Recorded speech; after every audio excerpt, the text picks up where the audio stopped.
kasih Bapak.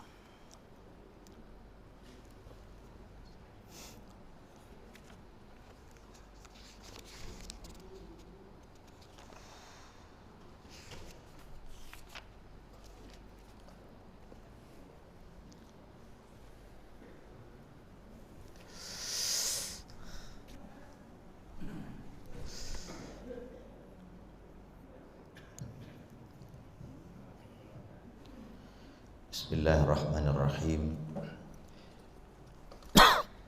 Assalamualaikum warahmatullahi wabarakatuh.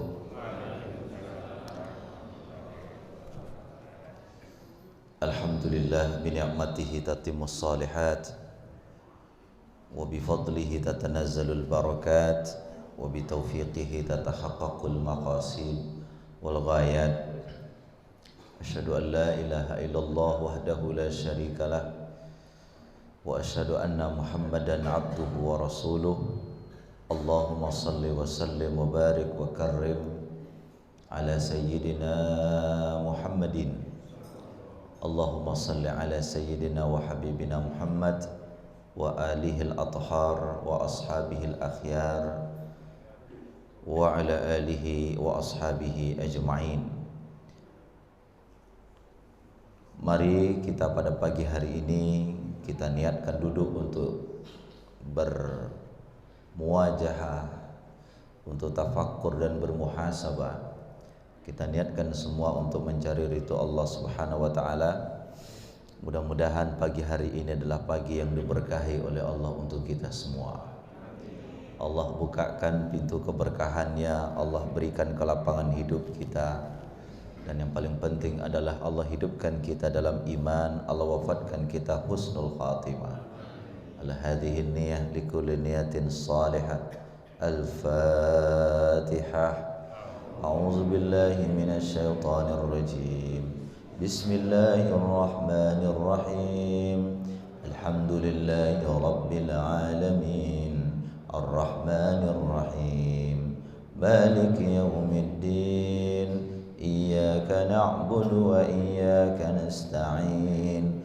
Ihdinas siratal mustaqim. Siratal ladzina an'amta 'alaihim ghairil maghdubi 'alaihim waladdallin. Amin. Salatullah salamullah ala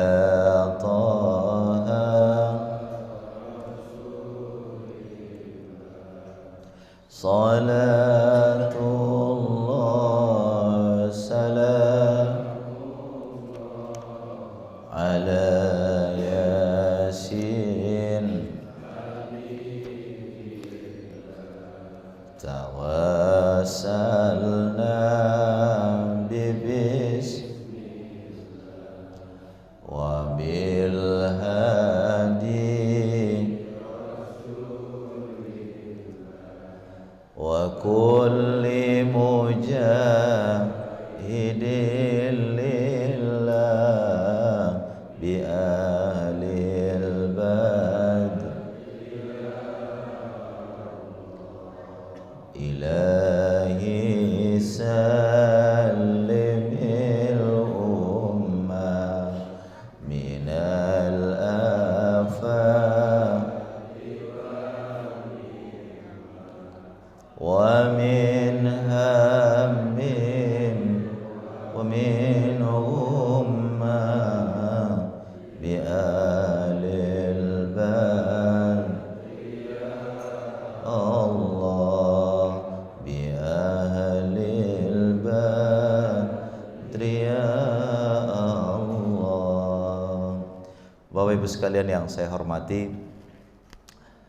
pertama kali Al-Quran turun, Al-Quran memperkenalkan bahwa kita adalah makhluk yang tergantung. Iqra bismi rabbikal ladzi khalaqa, khalaqal insana min 'alaq. Kita diciptakan dari 'alaq. Para ulama tafsir itu menafsirkan kata 'alaq itu bisa dari segumpal darah, bisa juga dari asal kata alaqa, yaitu tergantung. Jadi kata alaqa, alaq itu bisa ditafsirkan dua, bahwa memang kita diciptakan dari segumpal darah, atau memang kita diciptakan sebagai makhluk yang punya ketergantungan. Nah, yang menjadi masalah adalah kalau kita salah mengambil tempat bergantung, maka kita akan terpenjara. Kalau kita salah mengambil tempat bersandar, kita akan terbelenggu, kita akan terjajah. Maka seluruh penjajahan, baik penjajahan zahir ataupun penjajahan batin, apalagi penjajahan spiritual, itu dihancurkan oleh Islam. Islam tidak menginginkan adanya penjajahan, baik secara zahir, penjajahan individu kepada individu, penjajahan sebuah negara kepada negara, ataupun penjajahan batin, penjajahan spiritual. Sehingga Quran mengatakan bahwa kita tergantung, tapi yang jadi masalah adalah ketergantungannya kemana. Apakah ketergantungan kita kepada faktor-faktor duniawi, ataukah ketergantungan kita kepada faktor-faktor ukhrawi? Apakah ketergantungan kita kepada zahiri, ataukah ketergantungan kita kepada batini? Zahir itu yang nampak, batin itu yang tidak nampak. Oleh karena itu Bapak Ibu sekalian, di saat seorang sahabat yang bernama Rabi' kemudian berdialog dengan Rustum, apa yang didialogkan oleh Rabi' dengan Rustum itu adalah bahwa Islam itu datang untuk membebaskan manusia dari segala bentuk keberlingguan, ketergantungan, membebaskan manusia dari segala bentuk penjajahan. Ada 3 misi Islam yang disampaikan oleh para ulama kita, para sahabat, kepada seluruh dunia ini, kepada seluruh alam ini, bahwa Islam datang untuk menyelamatkan manusia, membebaskan manusia dari segala bentuk diskriminasi, dari segala bentuk penjajahan itu. Paling tidak ada 3 misi Islam datang membebaskan manusia dari segala bentuk penjajahan. Yang pertama adalah al-Islamu ya'ti, atau al-Islamu atana ja'ana liyukhrijana min ibadatil ibad ila ibadati rabbil ibad. Islam itu datang adalah untuk mengeluarkan manusia agar dia tidak lagi menyembah makhluk, tapi yang dia sembah adalah Tuhan pencipta makhluk. Nah, itu pertama. Seluruh misi kenabian, nabi pertama kita nabi siapa, Pak? Nabi Adam. Rasul pertama kita rasul siapa namanya? Nabi Nuh alaihissalam. Nabi dan rasul ini bukanlah manusia pilihan dari manusia, tapi nabi dan rasul adalah pilihan Allah Subhanahu wa ta'ala. Oleh karena itu tidak ada boleh orang mengaku jadi nabi kecuali memang diutus oleh Allah Subhanahu wa ta'ala. Ada satu orang mengaku jadi nabi, nabinya nabi palsu, ya kan? Di saat Nabi Muhammad meninggal dunia, ada seorang manusia mengaku jadi nabi, namanya siapa? Musailamah Al-Kadzdzab. Saya kemarin ke Pasuruan, Jawa Timur, itu bukan hanya mengaku jadi nabi, Pak, tapi mengaku menjadi muridnya Gusti Allah. Waduh, ngeri. Dia langsung menjadi muridnya Gusti Allah. Dia bertemu Allah dalam mimpi. Jumlah pengikutnya 12 orang. Alhamdulillah kita kasih tobat di kantor urusan agama kecamatan. Jadi seluruh misi nabi dan rasul yang diutus oleh Allah Subhanahu wa ta'ala adalah agar tidak ada lagi manusia menyembah kepada makhluk. Yang disembah adalah Tuhan pencipta makhluk. Kalau manusia masih menyembah kepada makhluk, maka disitulah keterjajahan spiritualnya. Kalau orang masih menyembah kepada makhluk, maka dia akan terjajah secara batin. Akan terjajah secara batin. Lihatlah bagaimana tatkala Nabi Ibrahim alaihissalam memperkenalkan bahwa matahari yang besar, bulan yang besar, yang kamu lihat gagah, yang kamu lihat hebat, itu bukan Tuhan. Kan dia lihat falamma ra'al qamara, tatkala dia melihat bulan, dia mengatakan, oh ini Tuhanku. Begitu malam selesai, pagi datang, bulan pun hilang, oh saya tidak suka Tuhan yang hilang. Besok pagi muncul matahari lebih besar daripada bulan, dia bilang, oh barangkali ini Tuhanku. Hadza akbar, ini lebih besar daripada matahari, bulan. Begitu matahari tenggelam, dia mengatakan, oh saya tidak suka Tuhan yang tenggelam. Lalu apa dia mengatakan? Inni wajjahtu wajhiya lilladzi fataras samawati wal ard hanifan musliman wa ma ana minal musyrikin. Saya mengajakkan wajahku kepada pencipta langit dan bumi secara lurus, dan saya termasuk orang-orang yang muslim. Jadi misi Islam pertama adalah tidak ada penjajahan spiritual dalam bentuk makhluk menyembah kepada makhluk. Oleh karena itu, baik penyembahan spiritual, orang sujud kepada makhluk, sujud kepada bintang, sujud kepada matahari, sujud kepada patung, ataupun orang menyembah hal-hal yang dianggap sakral, itu semuanya dihilangkan oleh Islam. Sehingga Quran mengatakan la in asyrakta la yahbatanna amaluk. Kalau kita masih menyembah kepada selain Allah, seluruh amalan kita akan hilang dengan sendirinya. Oleh karena itu, misi pertama Islam, tidak ada makhluk yang boleh disembah oleh makhluk. Makhluk hanya menyembah siapa? Tuhan pencipta makhluk. Itulah makna alhamdulillahi rabbil alamin. Segala puji bagi Allah Rabb. Rabb itu salah satu maknanya adalah pencipta, penguasa, dan pemilik. Jadi kalau kita bicara Rabb, Tuhan, itu tiga maknanya. Dia harus mencipta, dia harus menguasa, dia harus menjadi pemilik.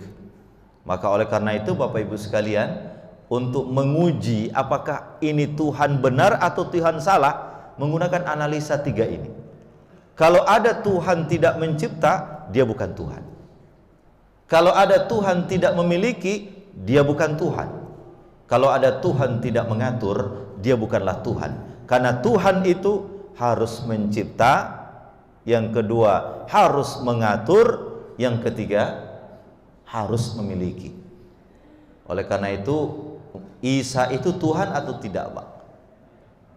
Dalam Kristen bahwa ada Trinitas, ada Tuhan Bapa, ada Tuhan Anak, ada Ruhul Kudus. Kalau Isa itu Tuhan, siapa yang menciptakan ibunya? Dialog antara Nabi Ibrahim dengan Namrud, di saat dia mengatakan bahwa Tuhan saya, kata Nabi Ibrahim, bisa menghidupkan dan bisa mematikan. Kata Namrud, kalau persoalan hidup mati saya juga bisa. Gimana caranya? Dua orang dia ambil, satu dia bunuh, satu tidak dia bunuh. Dia bilang yang dibunuh itulah yang dia matikan, yang dihidupkan itulah yang tidak dia bunuh. Logikanya kan luar biasa ya.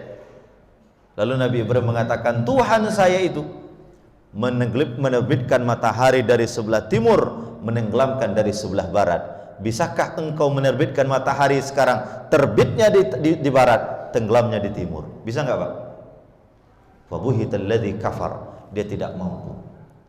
Tuhan kita yang hari ini menerbitkan matahari di timur, menenggelamkan di barat, suatu saat nanti Tuhan kita pun mampu menerbitkan matahari di barat, menenggelamkan di timur. Kapan itu? Kapan itu? Kalau sudah kiamat. Makanya NASA, lembaga antariksa Amerika itu menulis sebuah tulisan, judulnya itu adalah kemungkinan bahwa matahari terbit dari sebelah barat itu diakui secara ilmiah. Kapan? Di saat bumi ini sudah mulai mau hancur, maka matahari akan terbit dari sebelah barat, dan itulah yang kemudian menjadi pertanda datangnya kiamat. Maka oleh karena itu Bapak Ibu sekalian yang saya muliakan, mulai detik ini tidak ada yang berhak disembah kecuali pencipta alam semesta. Oleh karena itu segala bentuk perbudakan di dalam Islam dihapuskan. Karena tidak ada yang boleh menyembah makhluk kepada makhluk. Makhluk hanya menyembah kepada siapa? Tuhan pencipta makhluk. Makanya Islam itu luar biasa, Pak. Segala bentuk perbudakan dihapuskan oleh Islam. Dulu sebelum hukum perbudakan dihilangkan secara totaliti, maka misalnya orang berzina, orang kemudian melanggar suatu perbuatan yang mengharuskan dia membayar denda.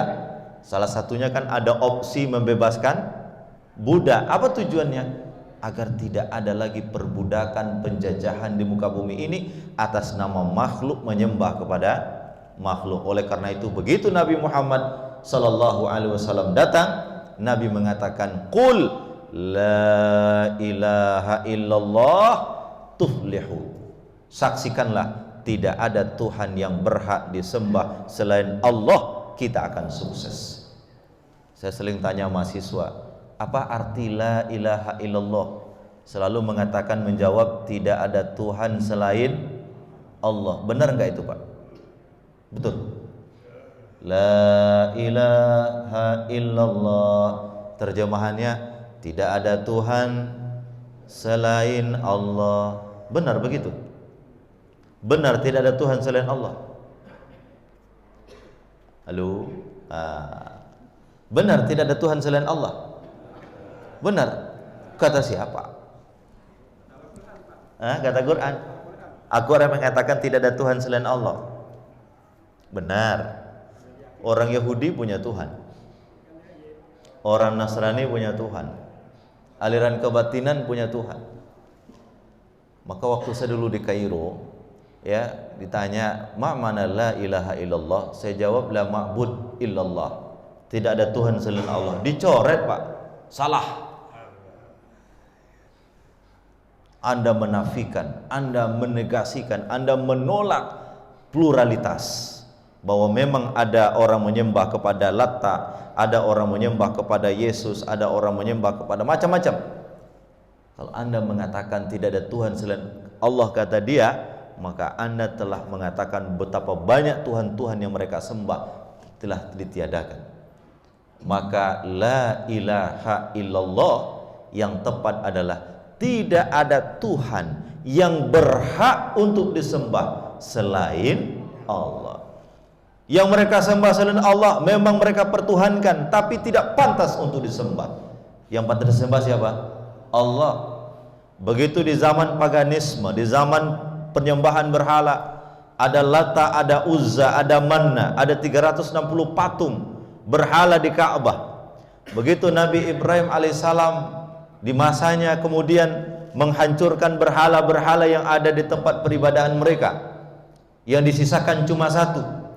Begitu mereka ingin menyembah lagi, ternyata Tuhannya sudah bergelimpangan semua. Siapa yang melakukan ini terhadap Tuhan kami, kata mereka.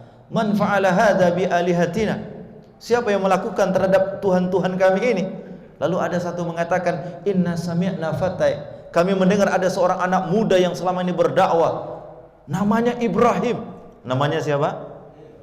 Datangkan Ibrahim itu. Begitu Ibrahim datang, ditanyalah oleh mereka kepada Ibrahim, a anta fa'alta hadza bi alihatina ya Ibrahim? Apakah engkau yang melakukan ini semua kepada Tuhan-Tuhan kami, wahai Ibrahim? Kami ingin menyembah, ternyata Tuhan kami sudah bergelimpangan semua ini. Cuma satu yang tak jatuh. A anta fa'alta hadza bi alihatina ya Ibrahim? Engkaukah yang melakukan ini kepada Tuhan kami semua, wahai Ibrahim? Kata Ibrahim, bal fa'alahu kabiruhum hadza. Bukan saya yang melakukan, tanya yang besar itu. Maksudnya ada satu patung besar tidak dihancurkan oleh Ibrahim. Kapak yang digunakan untuk menghancurkan berhala itu disimpan di tempat yang besar itu. Bukan saya yang melakukan, yang besar ini yang membunuh ini, yang menghancurkan berhala-berhala kecil. Begitu Nabi Ibrahim mengatakan bal fa'alahu kabiruhum hadza fas'aluhu in kanu yantiqun. Tanya dia, barangkali dia bisa menjawab siapa yang melakukan ini.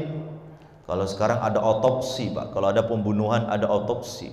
Ada adegan bagaimana direkonstruksi kejadian itu. Ini sekarang kan dari Duren 3 untuk Indonesia kan lagi ribut ini sekarang. Ya kan? Kata Nabi Ibrahim, coba tanya, siapa tahu yang melakukan adalah siapa? Yang paling besar. Begitu Nabi Ibrahim mengatakan, tanya dia patung itu.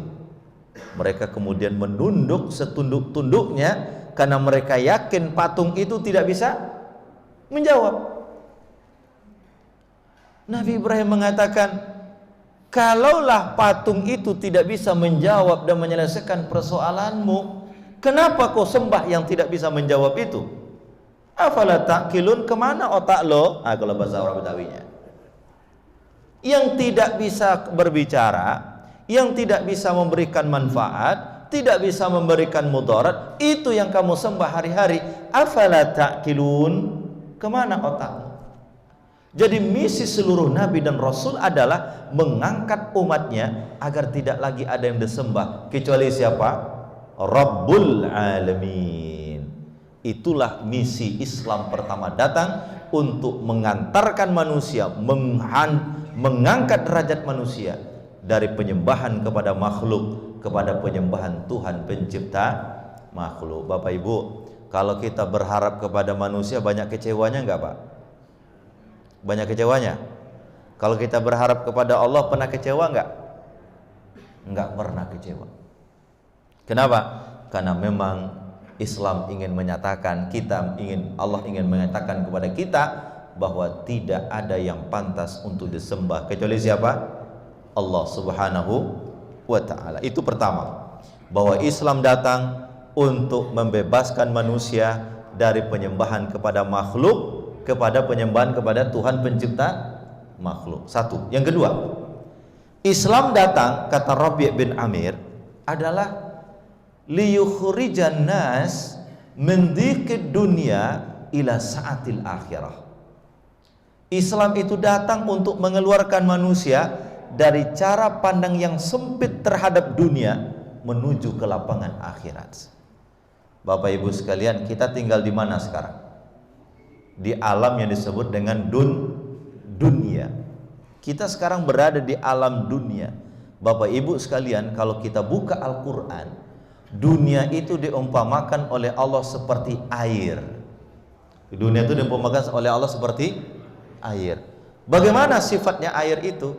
Yang pertama, air itu turun dari langit. Pertama, air itu turun dari langit. Allah mengatakan, anzala minas samai ma'a. Allah turunkan dari langit itu air. Bahwa dunia ini segalanya adalah curahan kasih sayang Tuhan kepada kita.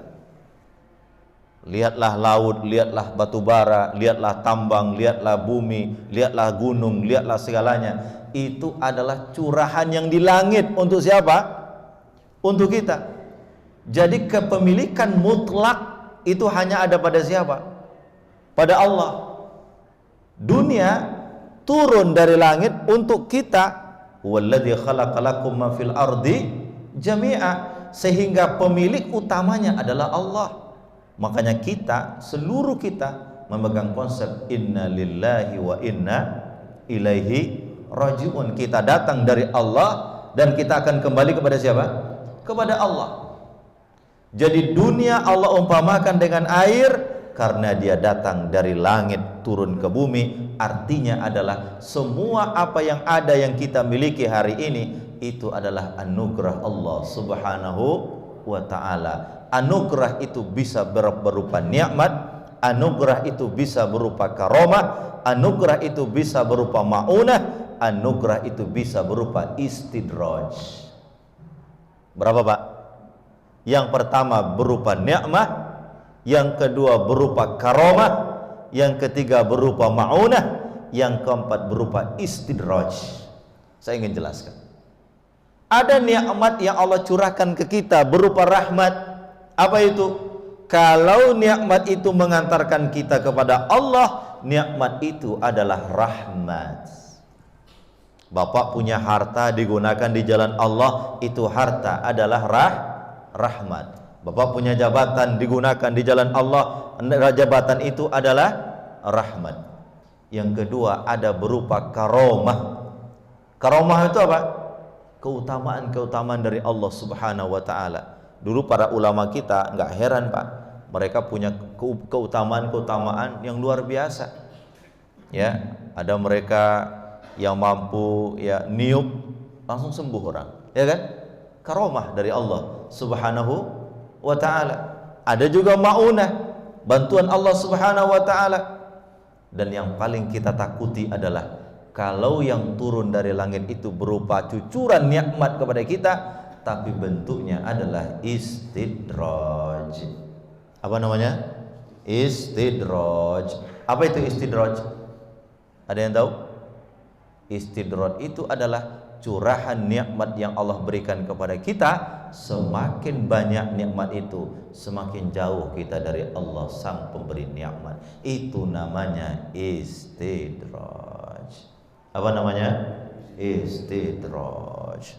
Ada seorang pengusaha besar Pak, selama ini buka satu usaha, buka 2, 3, 4, tapi usahanya naik, gak pernah sholat, gak pernah zakat, gak pernah haji, gak pernah santun anak yatim.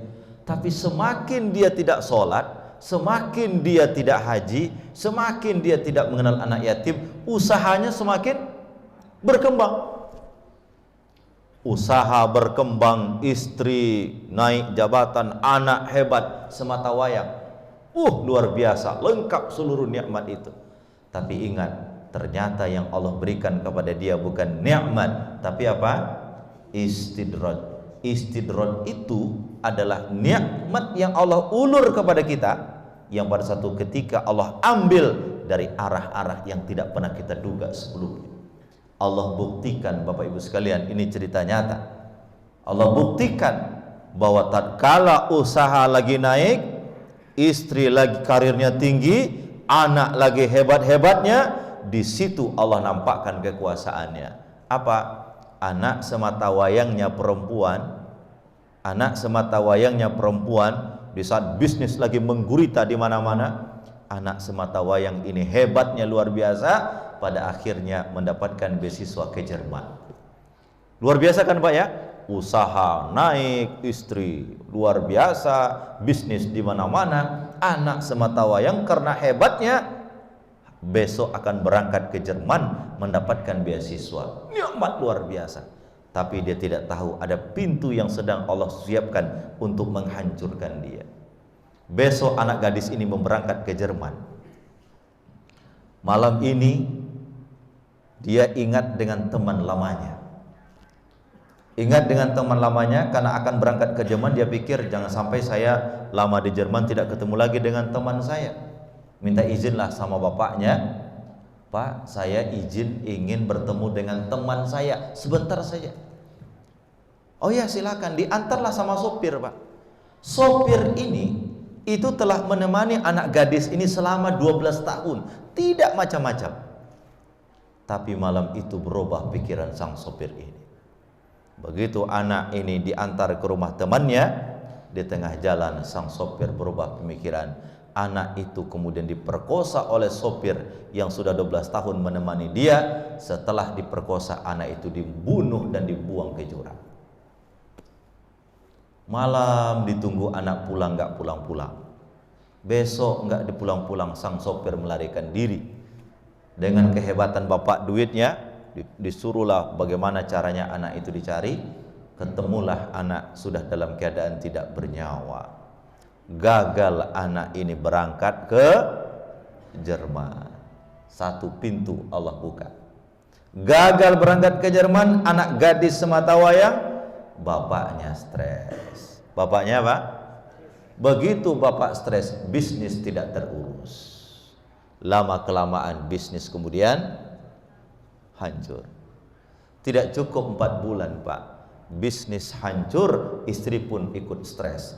kejayaan yang selama ini dibangun hilang dalam waktu 5 bulan dari arah-arah yang tak pernah dia duga sebelumnya. Sopir anak yang selama ini menemani dia, ternyata anak itu dihancurkan oleh sopirnya itu sendiri. Bapak menduga nggak Pak kejadian ini terjadi? Tidak akan menduga kita, karena yang melakukan adalah orang terdekat, sopir yang selama ini telah menemani anak gadis itu. Itulah yang disebut dengan istidraj. Itulah yang disebut dengan apa? Istidraj. Jadi hati-hati Pak. Kalau nikmat banyak, harta banyak, kemudian bisnis di mana-mana, tapi durhaka kepada Allah, ya durhaka kepada orang tua, tidak paham, tidak pernah bersahabat dengan anak yatim, kemudian harta dan bisnis terus, karir meningkat terus, hati-hati. Itu bukan nikmat, tapi apa? Istidraj. Dunia yang turun ini bisa menjadi nikmat, bisa menjadi karomah, bisa menjadi maunah, tapi tidak jarang juga dia bisa menjadi apa? Istidraj. Dunia Allah memakan seperti air, dia datang dari langit turun ke bumi. Intinya dunia adalah titipan dari langit ke bumi. Satu. Yang kedua, kenapa Allah umpamakan dunia ini dengan air? Al-ma' la yastaqir. Air itu tidak pernah berada dalam satu titik. Betul nggak Pak? Air selalu mengalir. Begitulah dunia ini. Dunia tidak stagnan. Dunia tidak stagnan, dia dinamis. Hari ini kita sehat, besok kita sakit. Hari ini kita di atas, besok kita di bawah. Hari ini kita dihormati, besok kita dicaci maki. Itulah dunia. Kenapa dunia Allah memakan dengan air? Karena air tidak tetap pada posisinya, dia terus akan mengalir. Begitulah kehidupan ini. Kata Allah, wa tilkal ayyamu nudawiluha bainan nas. Hari-hari itu Allah pergilirkan di antara manusia. Ada saat dilantik, ada saat meletakkan jabatan, ada saat kita kaya, ada saat kita mungkin tidak memiliki apa-apa. Itulah dunia. Itulah apa? La yastaqir, dia tidak tetap pada satu titik. Kalau titiknya tetap, itu bukan air, tapi dia akan terus mengalir, naturalnya begitu. Yang ketiga Bapak Ibu sekalian yang saya muliakan, kalau air itu tergenang, dia kotor. Tapi kalau air itu mengalir, dia akan bersih. Apa itu? Dunia ini kalau dia menetap pada satu titik yang dimiliki oleh kelompok tertentu saja, dia akan menjadi penjara bagi yang lain. Makanya dalam Quran, salah satu misi zakat itu apa? Likai la yakuna dulatan bainal aghniya, supaya harta itu tidak bertumpuk pada satu orang. Makanya ada zakat diambil dari orang kaya diberikan kepada orang miskin. Kenapa tujuannya apa? Supaya harta itu tidak bertumpuk pada satu orang. Yang terakhir, kenapa Allah umpamakan air dunia dengan air? Karena air itu sifatnya dibutuhkan oleh siapa saja. Betul nggak Pak? Betul nggak? Baik yang kaya, baik yang miskin, baik yang sakit, baik orang Eropa, baik orang Amerika, semua membutuhkan air. Apa artinya? Kita memang sedang berada di atas dunia dan kita butuh dunia ini. Tapi bagi orang yang beriman, dunia bukan untuk dunia, tapi dunia untuk akhirat. Dunia bukan untuk dunia, tapi dunia untuk apa? Akhirat. Dunia di tangan ini, tapi akhirat di mana? Di hati kita. Kalau punya mobil, simpan di garasi, kata almarhum Pak Gezuddin MZ. Kalau punya sepatu, simpannya di mana? Di kaki.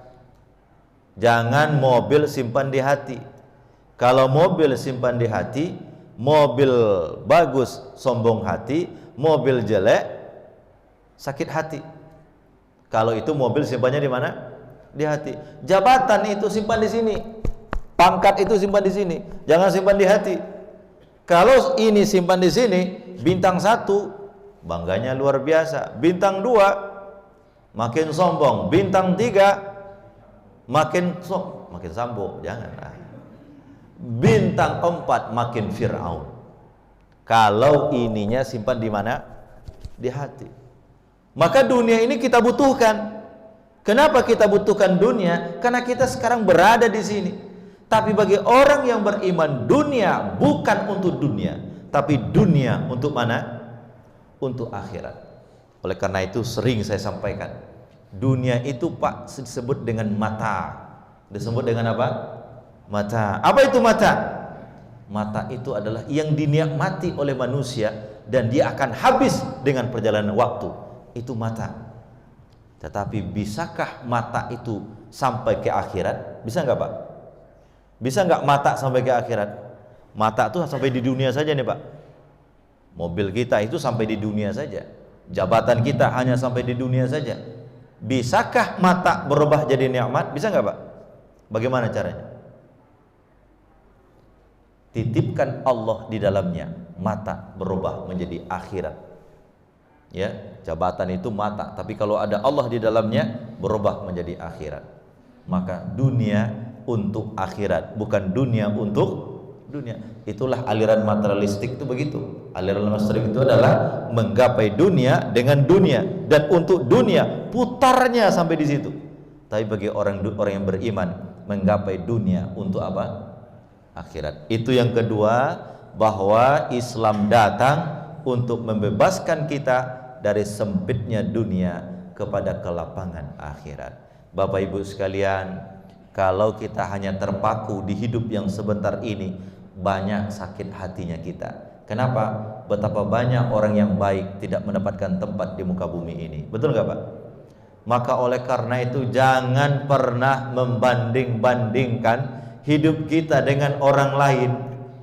Kenapa? Kita memang berada di bumi yang sama, tapi kita berjalan dalam takdir yang berbeda.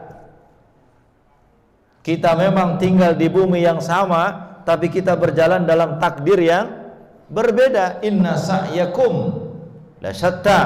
Kehidupan kita berbeda-beda. Jangan bandingkan hidup kita dengan hidup orang lain. Karena ini dunia, nggak mungkin sama. Nggak mungkin apa? Sama. Wa nabluukum bil khairi wasyarri fitnah. Kami uji kau dengan kebaikan, kami uji engkau dengan keburukan. Semua itu adalah ujian dari Allah Subhanahu wa ta'ala. Jadi yang kedua adalah Islam datang untuk mengeluarkan kita dari sempitnya dunia kepada kelapangan akhirat. Yang terakhir, yang ketiga, kata Rabi' bin Amir, bahwa Islam itu datang kepada kita untuk menyelamatkan umat manusia ini dari kezaliman agama-agama menuju kepada keadilan Islam. Agama itu ada dua sesungguhnya. Walaupun ini pembagian agama dua ini dikritik oleh sebagian para ahli. Ada mengatakan ada agama samawi, ada mengatakan agama ardi. Agama samawi, agama langit, agama bumi, agama yang diciptakan di bumi. Agama samawi, agama langit itu tiga ciri-cirinya. Yang pertama ada nabinya yang diutus oleh Allah Subhanahu wa taala. Yang kedua ada kitab sucinya yang merupakan mukjizat dari nabinya. Yang ketiga ada umatnya yang sangat mengikuti kepada ajaran nabinya. Sementara agama bumi menurut mereka adalah agama yang diciptakan oleh penduduk bumi, Sang Siddhartha, Buddha, Gautama dan lain sebagainya. Jadi Islam yang datang ini Bapak Ibu sekalian, itu untuk mengeluarkan kita dari kezaliman agama-agama kepada keadilan Islam. Apa kezaliman agama-agama itu? Bapak Ibu sekalian, dulu sebelum Islam datang, kezaliman agama-agama itu luar biasa Pak. Orang makan riba, orang meminum minuman keras, orang membunuh anaknya sendiri. Orang kalau lahir anak laki-laki dia bangga, kalau anak perempuan dia merasa terhina. Itu kezaliman luar biasa. Ada agama yang melarang orang laki-lakinya tidak boleh kawin. Itu kezaliman luar biasa. Ada agama yang mengajarkan sesuatu yang sesungguhnya bertentangan dengan konsep-konsep kemanusiaan. Itu adalah kezaliman yang luar biasa. Maka Islam datang, tujuannya adalah untuk menyelamatkan manusia dari kezaliman atas nama agama kepada keadilan Islam. Maka Bapak Ibu sekalian, kalau Bapak Ibu lihat, salah satu ciri daripada Islam itu adalah Islam itu agama yang sangat-sangat profesional dan ideal, tapi Islam adalah agama yang sangat aplikatif dan realistis. Islam itu agama yang ideal, Pak. Tidak ada satupun ajaran Islam yang tidak berujung kepada keadilan. Contohnya, kenapa Islam mengharamkan riba misalnya? Kenapa Islam mengharamkan minuman keras? Kenapa Islam mengharamkan perjudian? Kenapa Islam mengharamkan mengundi nasib dengan panah? Kenapa Islam kemudian melarang orang nikah di dalam mahramnya? Kenapa Islam melarang kalau ada anak perempuan lalu hamil, kemudian hamilnya anak itu adalah perempuan lagi, bapak yang menghamili anak itu dilarang untuk menikahkan perempuan itu? Kenapa semua aturan Islam ini dibuat? Ujung-ujungnya adalah keadilan bagi umat itu. Dan bahkan saya ingin mengatakan, kenapa membunuh orang yang dibunuh itu adalah bentuk keadilan? Dalam Islam disebut dengan apa? Kisos. Bapak membunuh, dibunuh, itu keadilan. Kata Quran, walakum fil qisasi hayatun ya ulil albab. Di dalam hukum membunuh itu ada kehidupan bagi kalian. Bayangkan, membunuh, orang yang membunuh itu ada kehidupan di situ. Kenapa? Kalau pembunuh dibunuh, orang berpikir untuk membunuh. Betul nggak Pak? Kalau pembunuh dibunuh, orang berpikir untuk membunuh. Tapi kalau pembunuh tidak dibunuh, maka begitu keluar dari penjara, dia membunuh lagi. Saya 20 kemarin saya cerita di tempatnya Pak Haji Jam. Ya, 23 yang lalu, bulan Juli yang lalu, saya ngumpulkan teroris dan mantan teroris dan mantan preman di Solo itu Pak. Jadi sekitar 15 mantan teroris, ada yang membom J Marriott, ada yang ikut bom di Cirebon, di Polres Cirebon, ada yang ikut bom Bali, ada yang kabur dari Polda Metro Jaya namanya Ato. Itu kita kumpulkan di Solo. Ada juga mantan preman, mantan preman yang luar biasa Pak. Itu namanya preman, dia itu bukan lagi membunuh 1-2 orang Pak, sudah puluhan dia mati orang. Ya, masuk penjara sudah 7 kali bolak-balik masuk penjara. Tapi setiap kali masuk penjara itu punya keahlian dia Pak. Kalau masuk penjara pertama gara-gara curi motor, besok keluar dari penjara punya skill curi mobil. Karena bertemu dengan teman-temannya di dalam penjara. Ya kan? Maka apa yang terjadi? Kalau hukum yang diterapkan itu tidak memberikan efek jera, maka kriminal itu tidak akan pernah selesai. Maka Islam dengan walakum fil qisasi hayatu ya ulil albab. Ini saya bicara hukum Islam ya Pak ya. Nanti Bapak bertanya, bagaimana dengan Indonesia? Nah, ini pertanyaan pasti ujungnya ke sana nanti. Ya kan? Ini saya bicara hukum Islam. Bahwa di dalam setiap hukum agama kita itu ujungnya adalah keadilan Bapak Ibu sekalian. Bapak punya anak perempuan, nauzubillah summa nauzubillah, hamil di luar nikah. Kemudian anak yang hamil itu anaknya perempuan, yang menghamili walaupun sudah nikah tidak boleh menikahkan yang bersangkutan. Hukum Islamnya luar biasa. Kenapa? Karena Islam menjaga nasab. Menjaga apa? Nasab. Kenapa dalam warisan itu hanya boleh yang segaris, yang ahlul waris? Bahkan anak angkat pun tidak mendapatkan warisan. Anak angkat tidak mendapatkan warisan. Anak angkat itu hanya mendapatkan hadiah atau mendapatkan wasiat. Itu pun hanya sepertiga. Jadi Bapak punya anak angkat, Bapak boleh memberikan wasiat paling banyak sepertiga. Kalau Bapak punya harta 1 miliar, paling banyak Bapak boleh kasih dia berapa? Ya 330 juta lebih. Ya kan gitu ya.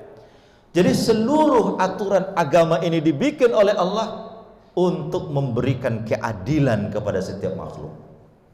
Jangankan kepada makhluk, kepada yang bukan makhluk hidup, maksud saya bukan manusia, kepada binatang pun Islam memberikan keadilan.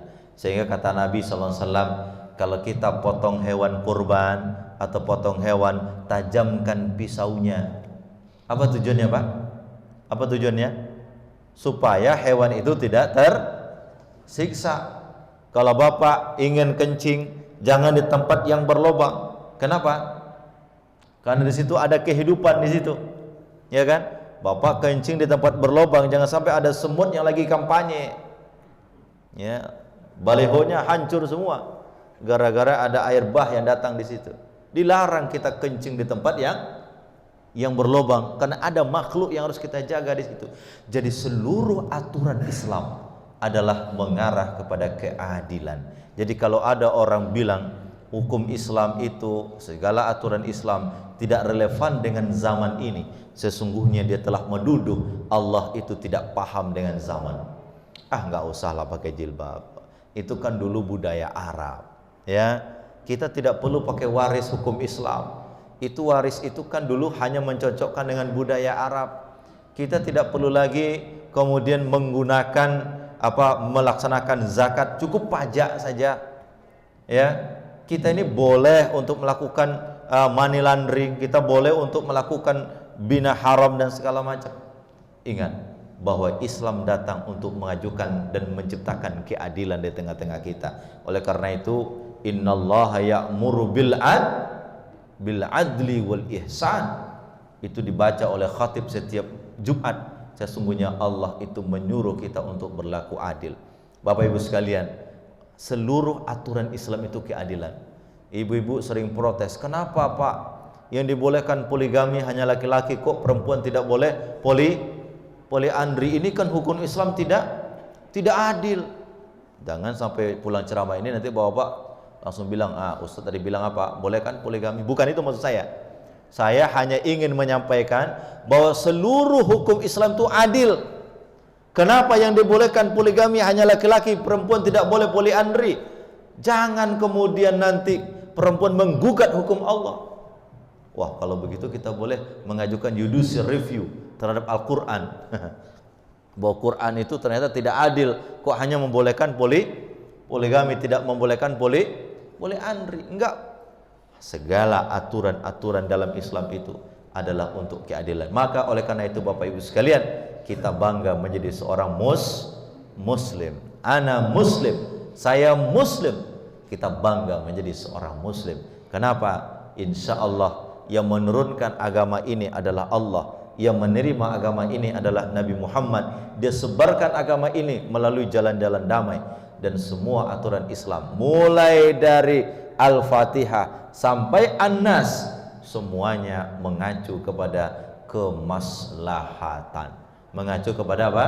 Kemaslahatan. Oleh karena itu Al-Quran dimulai dengan huruf Ba, diakhiri dengan huruf Sin. Iya kan? Dimulai dengan huruf Ba, diakhiri dengan huruf Sin. Huruf Ba yang mana Pak? Bismillahirrahmanirrahim. Huruf Sin yang mana itu huruf Sin?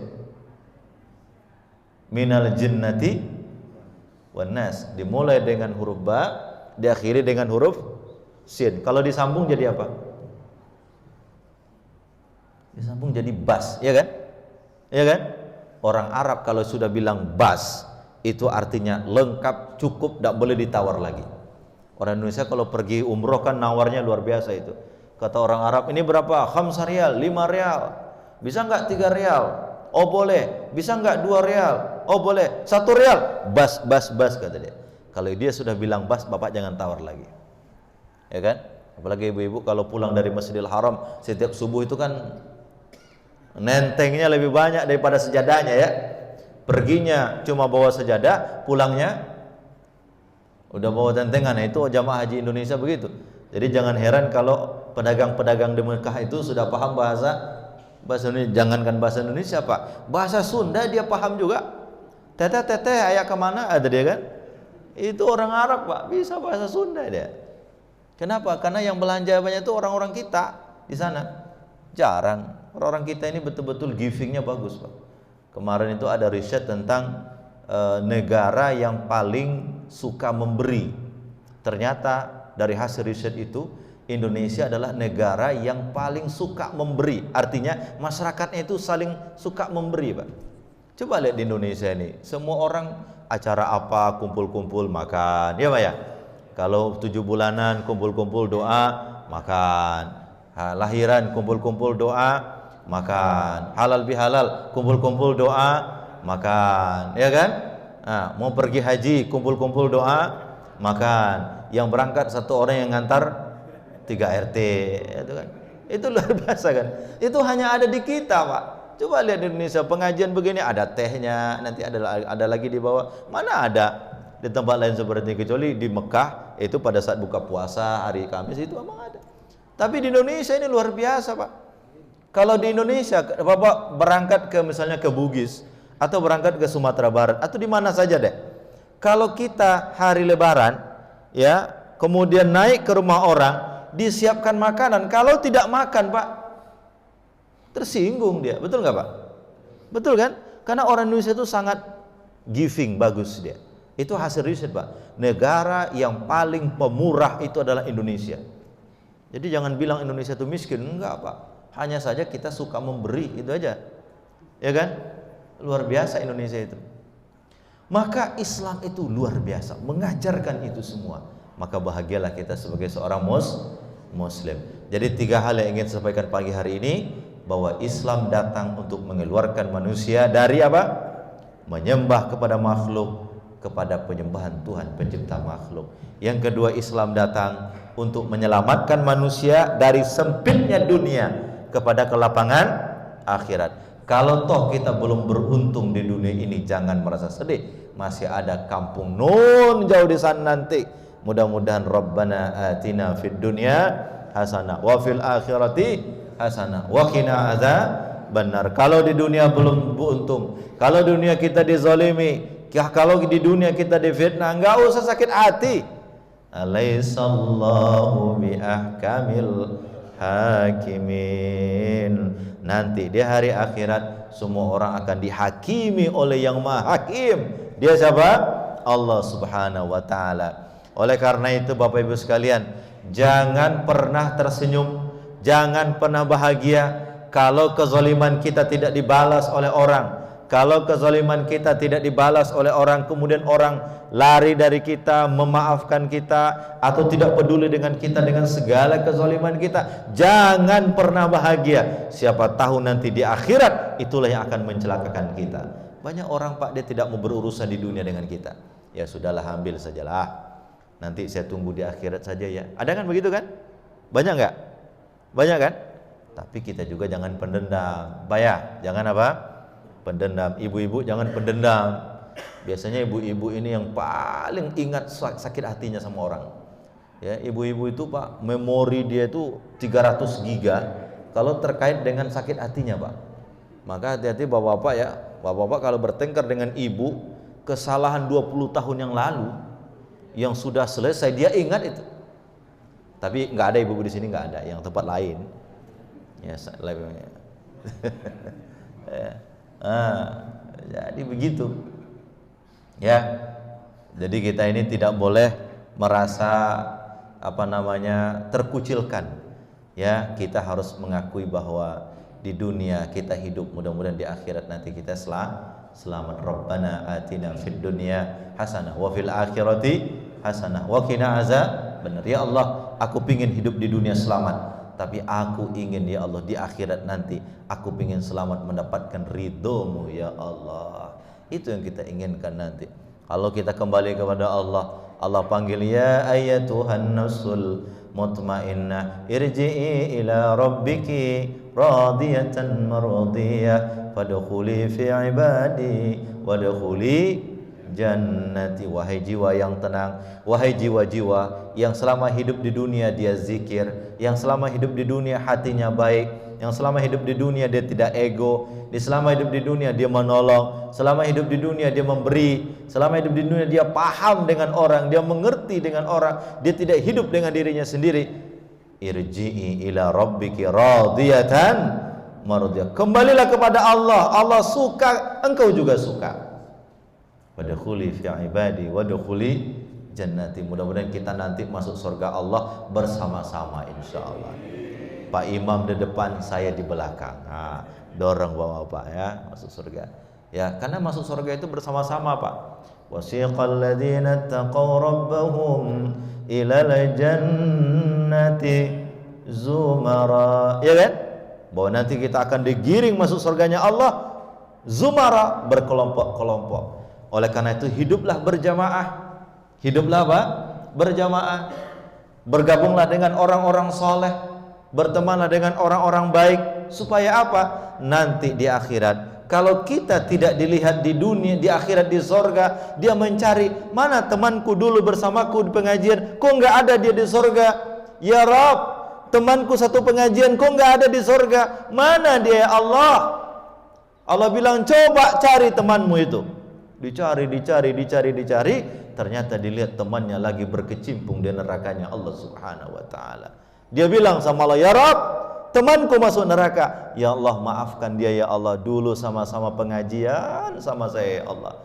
Allah bilang, maafkan, dan dia diangkat dari neraka itu karena berteman dengan orang-orang yang baik. Apalagi berteman dengan para penghafal Al-Quran. Ibu-ibu, anak-anaknya yang masuk pondok pesantren, dukung. Anak-anaknya yang sekolah baik-baik, dukung. Kalau dia nanti menjadi penghafal Al-Quran, dia bisa menolong bapak ibu di hadapan Allah Subhanahu wa taala. Anak yang orang tua yang punya anak penghafal Al-Quran, nanti di akhirat orang tuanya itu akan dipakaikan mahkota dari mahkota cahaya dari Allah Subhanahu wa taala. Maka hati-hati, kita harus waspadai anak-anak kita yang kemudian tidak mau sekolah, tidak mau menghafal, tidak mau di pesantren, tidak mau, bukan hanya di pesantren maksud saya, tidak mau disekolahkan di tempat-tempat yang baik.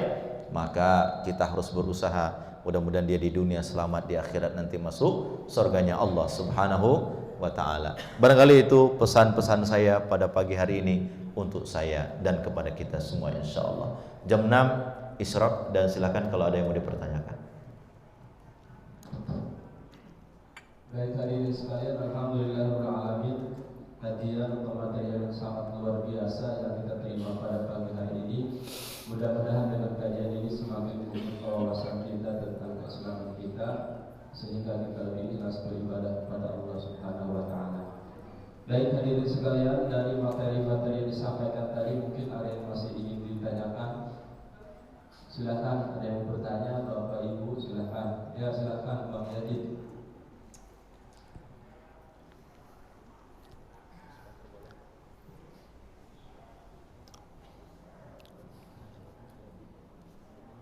Assalamualaikum warahmatullahi wabarakatuh. Waalaikumsalam warahmatullahi wabarakatuh.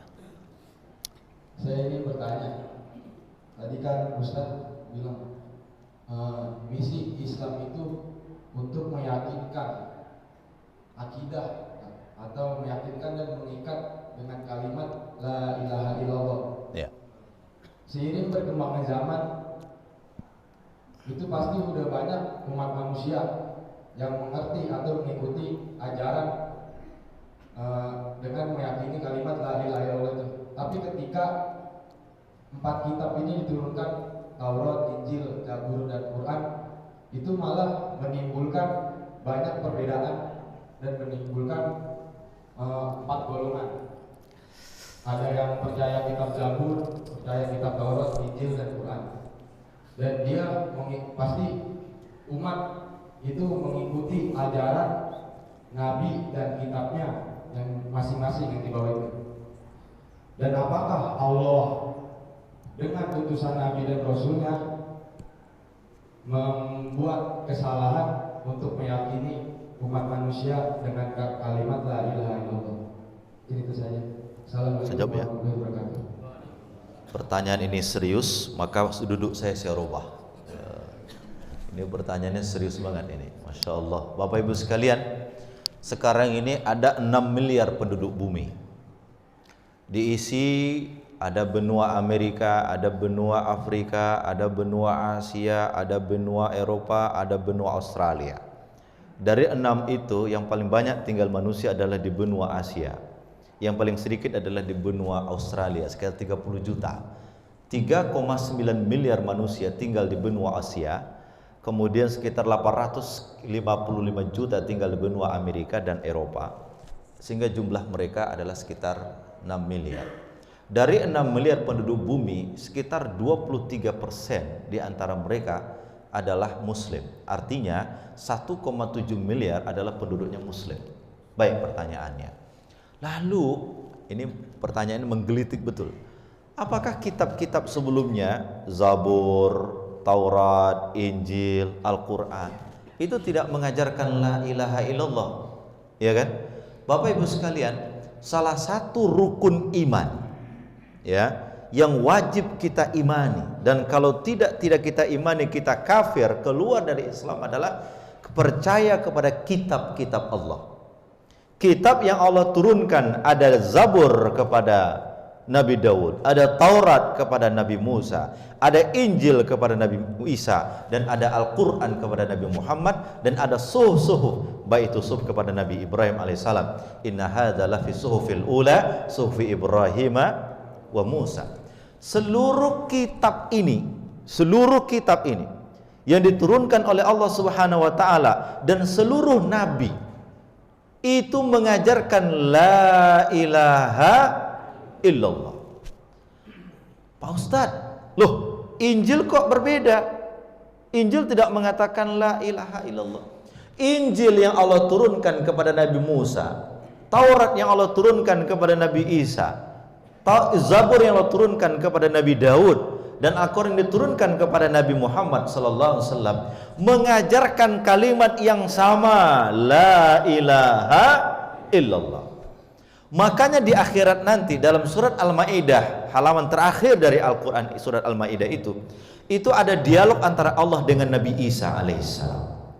Apa kata Allah kepada Nabi Isa? Ya Isa, saya pastikan ayatnya Al-Maidah. Nanti dilihat ya Kang, ini pertanyaannya bagus ya, makanya saya rubah duduk saya ini.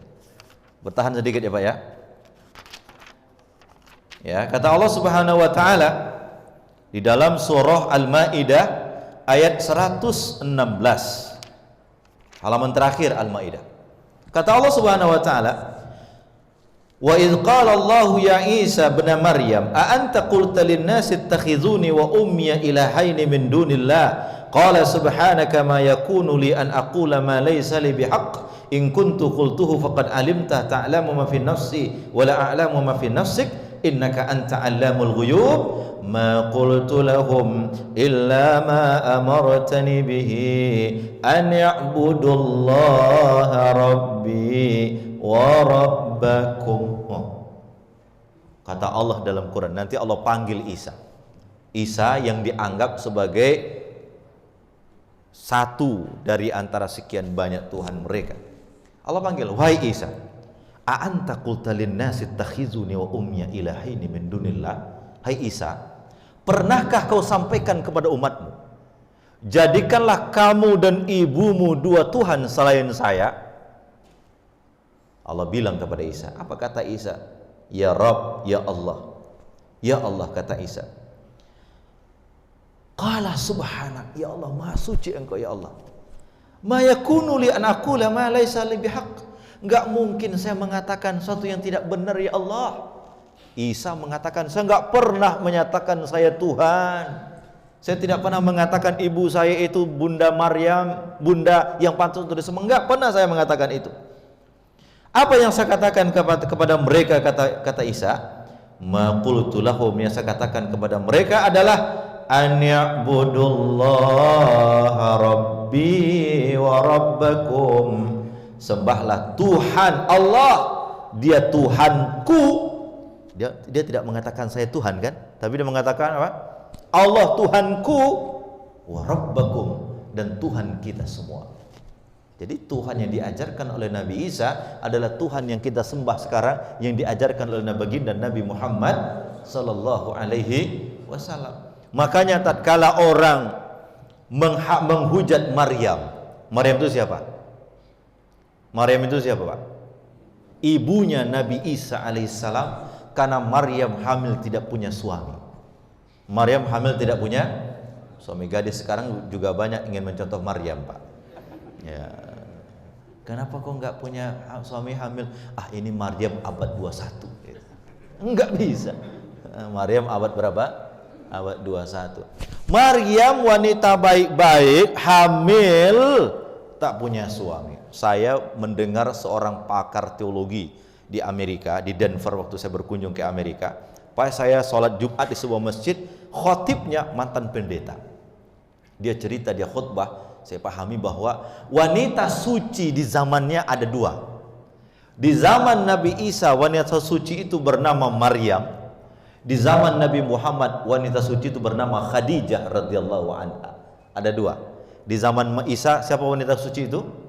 Maryam. Maryam itu siapa? Ibunya Isa. Dan di masa Nabi Muhammad wanita suci itu bernama Khadijah. Siapa itu Khadijah? Istri tercinta sang baginda Nabi Muhammad sallallahu alaihi wasallam. Waktu Maryam wanita suci ini hamil, besar perutnya Pak, tidak punya suami, itu tersiksa batinnya Pak. Tersiksa apa? Batinnya. Allah bilang, hai Maryam, kalau masih ada lagi yang tanya kamu kenapa kau hamil tidak hanya punya suami. Kan orang mengatakan kepada Maryam, ya Maryam, makana abuki imra'a sau'in wa ma kanat ummuki baghiya. Dalam Quran, dalam surat Maryam, wahai Maryam, bapakmu tidak seorang pelacur, ibumu juga bukan seorang pelacur, tapi kenapa kok bisa kau hamil gak punya suami? Kalau sekarang terjadi mungkin kita akan mengatakan begitu juga ya Pak, karena kita nggak tahu apa yang sedang terjadi. Sakit hatinya Maryam. Ya, di dalam surat lain dikatakan, laitani kuntu nasyan mansiya. Aduh, andaikan saya tidak ada di bumi ini, mungkin saya akan dilupakan orang. Saking tertekannya batinnya Pak. Begitu dia tertekan begitu, Allah bilang kepada Maryam, Maryam, kalau ada lagi yang nanti bertanya kepadamu tentang anak yang ada di perutmu itu, sampaikan kepada mereka, inni nazartu lirrahmani sauman falan ukallimal yawma insiya. Saya akan puasa, saya nggak akan bicara. Saya nggak akan berbicara, kata Allah. Kalau ada bertanya lagi, jangan ku ajak bicara, bilang saya puasa. Begitu anak itu lahir. Begitu anak itu lahir. Yang dimaksud lahir siapa di sini? Isa alaihissalam. Orang mengatakan kepada Maryam, wahai Maryam, siapa anak ini? Maryam tidak ngomong. Fa asyarat ilaih.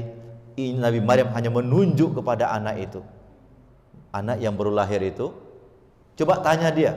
Orang makin kaget, ini Maryam kok macam-macam ini. Anak baru lahir disuruh ditanya, kaifa nukallimu man kana fil mahdi sabiyya? Itu diceritakan dalam surat. Bagaimana mungkin wahai Maryam anak kecil kami ajak bicara? Enggak mungkin. Tapi mukjizat Allah untuk mensucikan ibunya, Isa langsung berbicara pada waktu itu. Dia mengatakan, saya adalah Rasulullah. Isa waktu kecil dia mengatakan apa? Saya Rasulullah. Dia tidak mengatakan saya anaknya Allah. Nah, lalu kenapa terjadi? Kok ada yang mengatakan dalam Injil begini, dalam Injil begini? Bapak Ibu sekalian, dalam sejarah agama-agama, bahwa kitab yang Allah turunkan kepada Nabi dan Rasul yang berupa kitab-kitab tadi itu di masanya itu masih murni. Di masanya masih murni. Tapi setelah perjalanan masa, kitab itu dirubah oleh pendeta-pendeta mereka. Yuharrifunal kalima an mawadhihi, kata Quran. Kitab itu mereka rubah sesuai dengan keinginan mereka. Makanya ada mengatakan Tuhan ini di ini, Tuhan itu di itu, yang mereka sebut dalam kitab mereka. Sesungguhnya kitab yang Allah turunkan tidak ada perubahan di dalamnya. Makanya kita beriman kepada kitab yang murni itu. Ya, makanya Quran itu adalah muhaiminan alaih. Quran itu adalah pelengkap daripada kitab-kitab sebelumnya. Jadi itu ya Mas ya, bahwa yang diajarkan Musa, yang diajarkan Isa, yang diajarkan Nabi Daud, yang diajarkan Nabi Musa, semuanya la ilaha illallah. Nanti lihat dalam Quran, tadi itu surat Al-Maidah ayat 116, 117. Nanti lihat di dalam Quran surat An-Nahl ayat 34. Supaya bukan kata saya ya. Ayat 36 An-Nahl. Nanti lihat di rumah. Apa kata Allah dalam An-Nahl ayat 36? Walaqad ba'asna fi kulli ummatin rasula an ya'budullaha wajtanibut taghut. Kami utus setiap umat seorang rasul. Umat Nabi Musa, umat Nabi Isa, umat Nabi Daud, umat Nabi Nuh. Apa misi mereka? An ya'budullah la ilaha illallah. Itu surat An-Nahl ayat 36. Nanti lihat di rumah ya. Jadi clear seluruh nabi mengucapkan apa? La ilaha illallah. Terima kasih. Saya pikir cukup ya. Sudah. Terima kasih atas jawabannya Pak Kiai. Mudah-mudahan jawaban tadi cukup memberikan penjelasan kepada kita. Sebenarnya sih dari Al-Quran masih pada keresahan nih Pak Kiai. Oh iya ya. Iya, masih banyak pertanyaan-pertanyaan, hanya waktu saja yang sudah membatasi kita. Oleh karena itu mungkin untuk kali ini pengajian kita cukupkan sampai di sini. Mudah-mudahan di lain kesempatan kita bisa bertemu lagi dengan beliau dan bisa menimba ilmu dari beliau supaya kita tambah yakin dan tambah mantap lagi dalam beribadah kepada Allah. Baik hadirin sekalian, sebelum ditutup dengan doa, di sini kami sampaikan hasil sedekah subuh atau sayangan subuh kita pada hari ini, yaitu mendapatkan uang sebesar Rp1.134.500. Alhamdulillahirrahmanirrahim. Mudah-mudahan sedekah yang telah Bapak berikan senantiasa diterima oleh Allah Subhanahu wa taala. Amin ya Allah. Dan diberikan pahala yang berlipat ganda. Baik, akhirnya kita sampaikan pada saat terakhir untuk pengajian ini kepada guru Bapak Kiai untuk senantiasa menutup dengan doa. Dari saya mohon maaf atas segala kekurangan. Assalamualaikum warahmatullahi wabarakatuh. Al-Fatihah. A'udzubillahi minasyaitonir rajim. Bismillahirrahmanirrahim. Alhamdulillahirabbil alamin. Arrahmanirrahim. Maliki yaumiddin. Iyyaka na'budu wa iyyaka nasta'in. Ihdinas siratal mustaqim. Siratal ladzina an'amta 'alaihim ghairil maghdubi 'alaihim waladdallin. Amin. A'udzubillahi minasyaitonir rajim. Bismillahirrahmanirrahim. Alhamdulillahirabbil alamin. Hamdan na'imin hamdan syakirin, hamdan yuwafi ni'amahu wa yukafi mazidah.